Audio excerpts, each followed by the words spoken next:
Qualcuno l'ha definito il figlio della speranza. È il neonato venuto alla luce la notte scorsa al poliambulatorio di Lampedusa.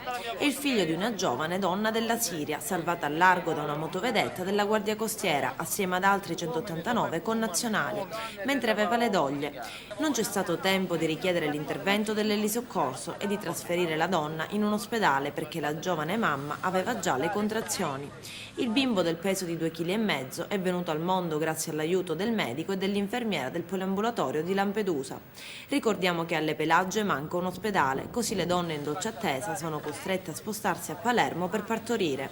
Quindi Lampedusa dei natali ad un baby siriano. E questo è il secondo caso, situazione analoga nel 2011, quando una coppia di migranti, anch'essa appena sbarcata, vedeva nascere la loro bambina a Lampedusa. E qualche giorno fa il caso di un'altra donna siriana che ha partorito il proprio figlio direttamente sul barcone prima dell'approdo al porto di Siracusa. Intanto proseguono gli arrivi di migranti, l'ultimo sempre in ordine di tempo, stamani alle 6:30, sempre a Lampedusa, dove sono giunti 113 profughi.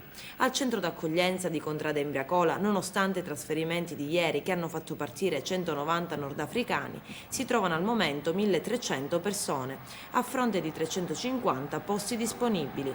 Per oggi sono previsti altri trasferimenti, dovrebbero lasciare la struttura circa 200 persone.